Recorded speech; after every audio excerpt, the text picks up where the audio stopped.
welcome you. Today we're diving into a topic that, on the surface sounds incredibly sensible: human-centered AI. Oh, It seems obvious, doesn't it? I mean, centering human behavior, human experience when we talk about tech. yeah, exactly. But our source material today, it's this fascinating paper by Olivia Guest from Radboud University called "What Does Human-Centered AI Mean?" Mm-hmm. And it really challenges that immediate, sort of intuitive understanding. You've hit on it perfectly. It does seem straightforward, right? Yeah. But what's truly fascinating here is how Guest's paper argues something pretty radical. It says AI cannot be anything other than human-centered. Okay, wait. Cannot be anything other than human-centered. Exactly.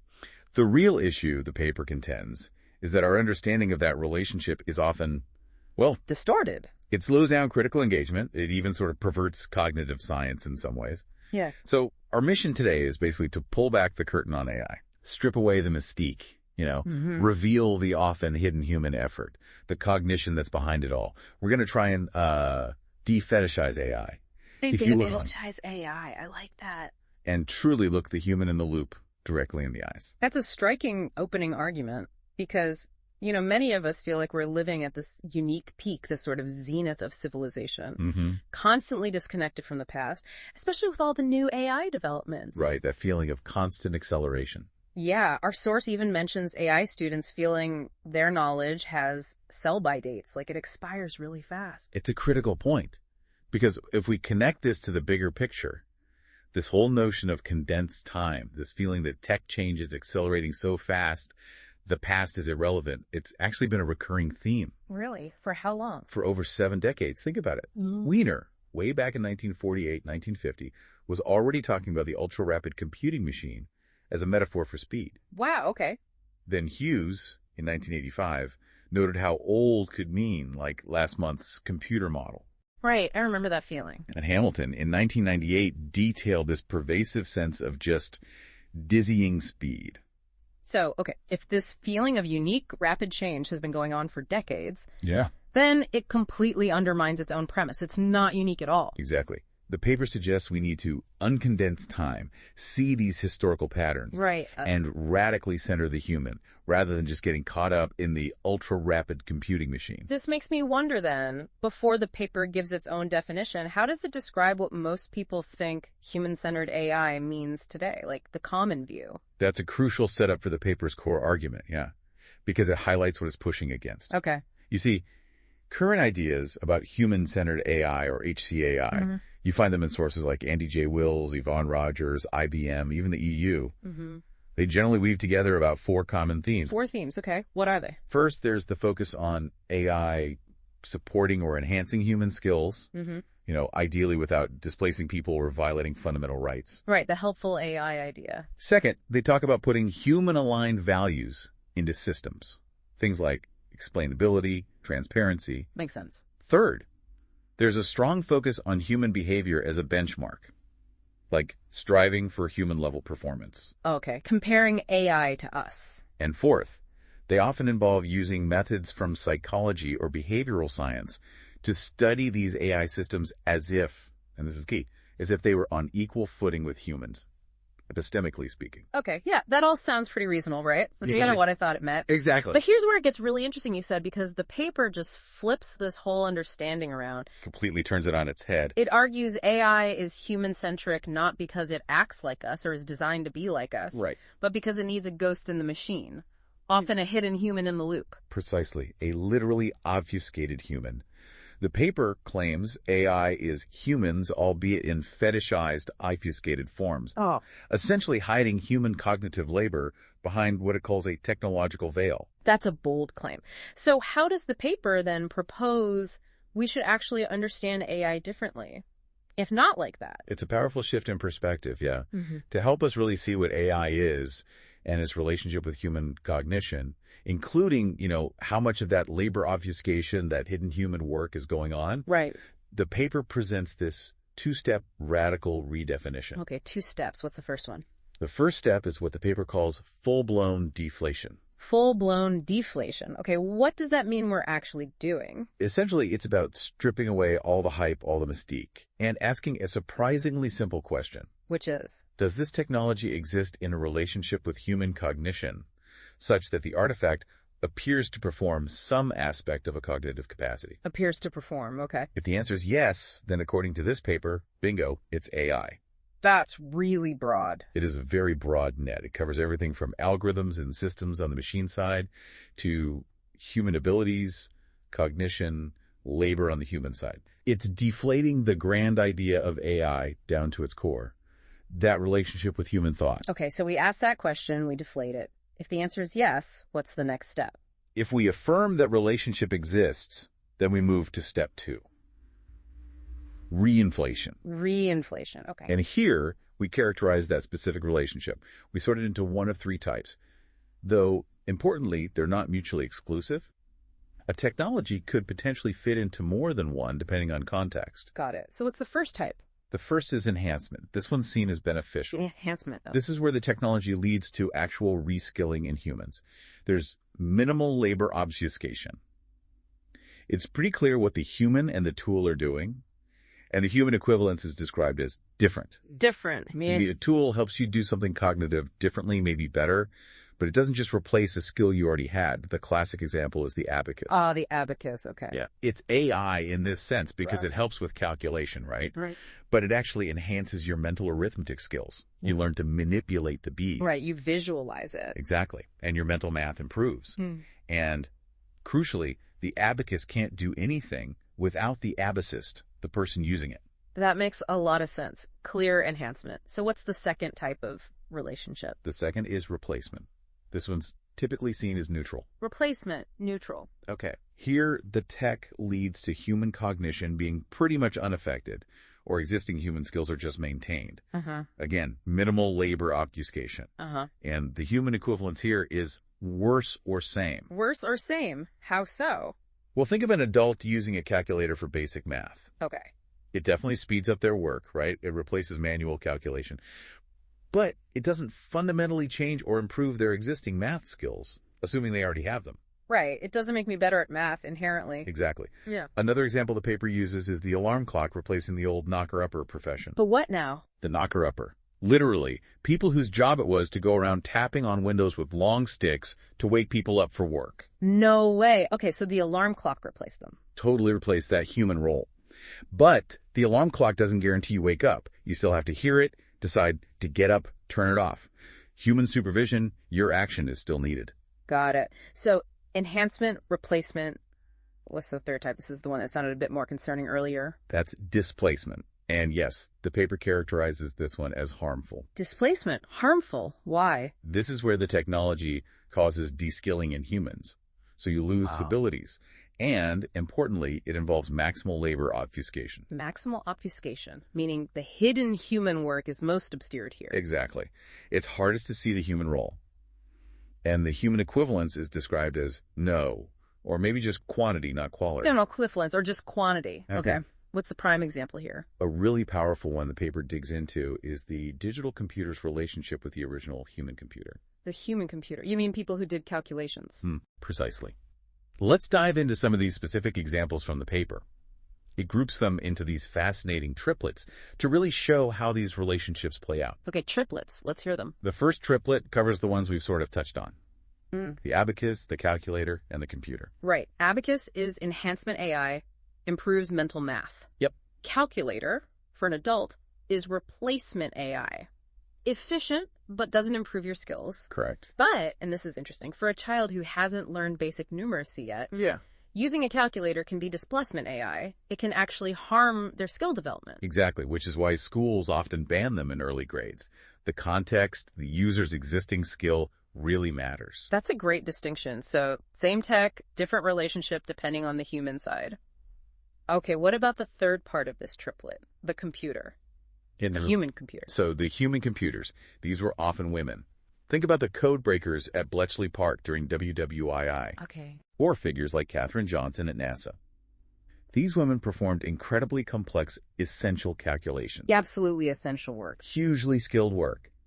Katherine Johnson famously checked the electronic computer's trajectory calculations for John Glenn's flight. She worked backward to verify the launch times. Wow. I didn't know she checked the computer's work. She did. But these skilled women were often, as the paper puts it, written out of the historical record. Erased. Their erasure was unfortunately facilitated by the rise of the electronic computer. The paper calls this specific pattern Pygmalion displacement. Pygmalion displacement, that sounds significant. It is. It's where the human contribution, often from marginalized groups like women in this case, is dehumanized or just erased, while the technology itself is anthropomorphized, celebrated, seen as the sole actor. So we praise the machine and forget the people. Pretty much. And the critical point here is that significant cognitive labor, like the complex programming needed to make a computer run, or the data labeling, or the original calculations it was based on, all that is easily obfuscated once the program is running. Right. It just looks like the machine is doing it all by itself. Exactly, giving us the impression it works entirely autonomously. That Pygmalion displacement idea is really powerful and unsettling. It makes you ask, are we still doing that today? Maybe without even realizing it? It's a central question the paper raises. Where else are skilled human contributions being sort of erased while we celebrate the machine? Okay, let's move to the next triplet. What about something simpler, like an alarm clock? Right, the second triplet starts there. Alarm clock, camera, garment factory. Okay. So the alarm clock, as we said, fits into the replacement AI category for the human knocker-upper. Right, replacing that job. The user puts in basic input the time, winds it up or plugs it in and it rings. But, again, no guarantee you'll wake up. Human action is still key. But the paper adds another layer to clocks, right?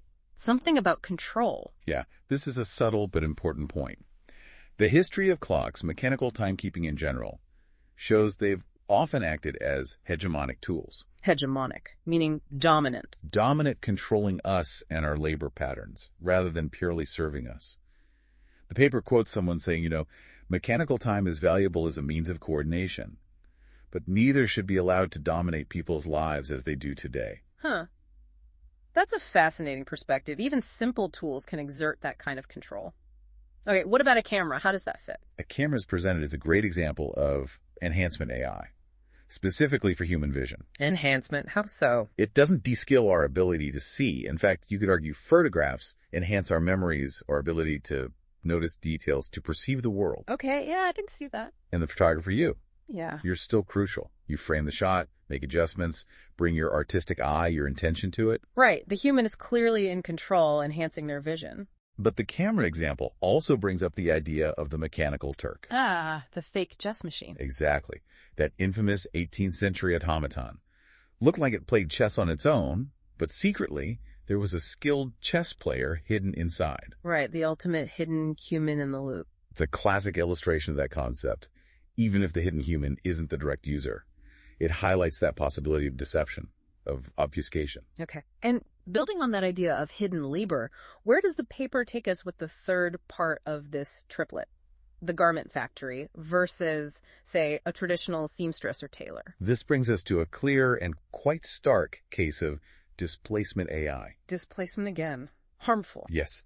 The paper presents it as a more harmful and equally obfuscatory variant of that mechanical Turk idea. How so? Think about the shift. We've moved from skilled adults, seamstresses, tailors making durable, often custom-made clothes that might be repaired, altered, passed down. Right, slow fashion, skilled labor. To mass production, awfully in sweatshops, under harmful conditions, using what the paper points out is often outsourced labor. The fast fashion industry. Exactly.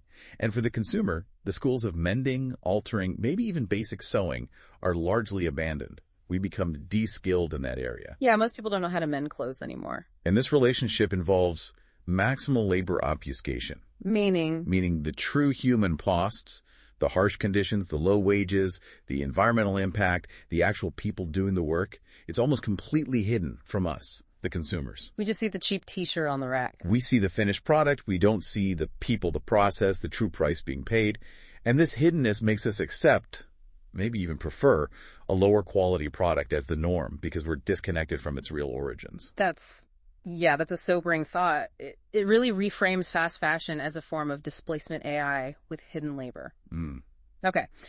So bringing this framework to today, what does it all mean for the cutting edge stuff? The LLMs, image generators, chatbots that are everywhere now? This is where the framework feels particularly relevant. Right. The third triplet is LLM, image generator, chatbot. Okay. And according to the paper's analysis applying this framework, all three are characterized primarily as displacement AI. All three. Displacement. Harmful and de-skilling. That's the argument presented, yes. Think about the pairings. Large language models versus the human skill of essay writing, critical thinking, composing text. Okay. Image generators versus the skills, the craft, the artistic vision of human artists and illustrators. Right. And chatbots versus genuine human connection, empathy, companionship. Wow, that's a strong stance. What about things like prompt engineering? People talk about that as a new skill needed for LLMs. The paper addresses that directly. It argues that prompt engineering is actually a non-skill in this context. A non-skill. Why? Because, the argument goes, these systems are essentially helpless. They require constant care, meticulous prompting, working around their limitations. And ultimately, they force people to adapt to their constraints, the machine's constraints, rather than the tool seamlessly adapting to us. So we're learning to talk to the machine on its terms, not developing a deeper human skill. That's the interpretation, yes. Yeah. And this ties directly back to what the paper calls ghost labor. Ghost labor again. How does it apply here? The paper argues these modern AI models are built on massive exploitative ghost labor. Exploitative. Often crowdsourced, outsourced data labeling, content moderation, fine-tuning, tasks often done by workers in poorer regions, following patterns that echo historical colonial exploitation. Can you give an example? Well, the paper cites the example of OpenAI using Kenyan workers, reportedly earning less than $2 per hour, to sift through toxic content to make ChatGPT less harmful. Right, I remember reading about that. That's the hidden labor making the product usable. Exactly. The technological veil here is so complete, so effective, that the end user often genuinely believes the machine is thinking, creating, interacting all by itself. When really, as the paper puts it, the real work is carried out by the people on the ground. Yeah. Often invisible, often poorly compensated people. That sounds like Marx's commodity fetishism. Classic commodity fetishism, yes. We mistakenly attribute agency, value, even consciousness to the object itself. The AI completely overlooking the human labor and the social relations that actually produced it and keep it running. That's a powerful connection. And the paper also mentions psychological harm, especially with things like chatbots. Yes, particularly for users seeking genuine companionship from a chatbot. If they start to truly believe these entities possess minds, feel emotions, the potential for psychological harm, disillusionment, or manipulation is immense. We're kind of expected to adapt, to suspend disbelief, to believe the machine thinks. Even as the paper warns, the echo chamber of our interaction becomes increasingly devoid of people. We risk abandoning our own voice, our critical judgment. Wow. That really hammers home the central point, doesn't it? That ignoring these ghosts in our machines, this hidden human element, actively harms our understanding and potentially us. Absolutely. To truly center the human in AI, the paper argues, we must finally admit the human's direct, inherent, unavoidable centrality. So given this critique, how does the paper suggest the field of human-centered AI should actually move forward, if the current approaches are flawed? Well, if the field truly wants to be genuinely human-centered, the paper lays out several crucial steps it needs to take. Okay, what are they? First, it needs to actively recognize and address these displacement AI relationships. Acknowledge the descaling, the harm, the obfuscation. Don't just focus on enhancement. All right, confront the negative potential. Second, it must realize that putting human-aligned values into systems isn't just a technical problem you solve once. It's not. No, these values aren't automatically present or formally guaranteed just because you coded something. They have to be actively upheld, constantly negotiated through ongoing sociotechnical struggles. It involves people, policies, power dynamics. Okay, values require ongoing effort. What else? Third, the field needs to steer clear of what the paper calls correlationist stances. Correlationist? Meaning just looking at whether an AI's output looks like human behavior. A behavioral match doesn't equal understanding or intelligence. So, reject benchmarks like human-level performance as truly meaningful indicators of human-like cognition. So passing a test doesn't mean it understands like a human. Exactly. And fourth, related to that, it has to heed warnings from the philosophy of science about reasoning. Correlations, surface similarities are often red herrings if you're searching for genuine theoretical understanding of intelligence or cognition. Okay, so focus on the actual mechanisms and relationships, not just surface appearances. This whole redefinition then, this framework, seeing AI as this relationship where cognitive labor seems outsourced to an object, it feels like it unlocks a lot. What are the main benefits of looking at it this way? The paper argues it allows us to do several really important things. First, it properly centers human cognition and cognitive science in the discussion. shifting focus away from just the machine itself. Puts the human back in the middle. Exactly. Second, it helps us cut through the AI hype, the anthropomorphism, like using terms like hallucinations for errors, which implies a mind. Right. That always felt a bit off. And what the paper calls Mysterianism about known mechanisms. Basically, treating relatively simple computational processes as if there's some unknowable magic. Demystify it. Third, this framework lets us think about AI more abstractly, beyond just the latest fad. It encourages us to include its long history thinking about the Antikythera mechanism, the abacus, alongside modern computers. This helps uncondense time. Connects the past and present. Fourth, and very importantly, it lets us focus on the harms of these specific sociotechnical relationships on a case-by-case basis. Is it enhancement, replacement, or displacement? What are the impacts? Allows for targeted analysis. And finally, it can help protect us, you, from misinformation, especially when dealing with closed-source models where the documentation might be misleading or incomplete about the underlying processes and labor. So the core message seems to be there's no magic endpoint, no point where automation becomes so complex that the human just disappears from the loop. That's exactly it. The paper argues strongly against that idea. A longer, more complex computational road doesn't mean something qualitatively different, something non-human happens at the destination. The human is always there somewhere. The ghost in the machine is the literal human in the loop, whether it's the user, the programmer, the data labeler, the maintainer, the person whose work was copied. Yeah. The paper puts it bluntly. There are no Rube Goldberg-like perpetual motion-like human-in-the-loop pre-machines. There never will be. Never will be. That's definitive. To truly de-fetishize AI, the paper concludes, we have to accept this definition. AI is a socio-technical relationship where cognitive labor appears offloaded to an artifact. And our job is to methodically tease apart that relationship in each case, to reveal the human centrality that's always there. So, as we wrap up this deep dive, the paper leaves us with this really powerful closing thought, doesn't it? We cannot rid the machine from its ghost. Right. The human element is inherent. But we can rid the concept of human from ghostliness. We can make the human visible, acknowledge their role, their labor, their cognition. It really makes you think. What does it mean for you listening right now to truly acknowledge that human labor, that human cognition, embedded in every single piece of AI, past and present?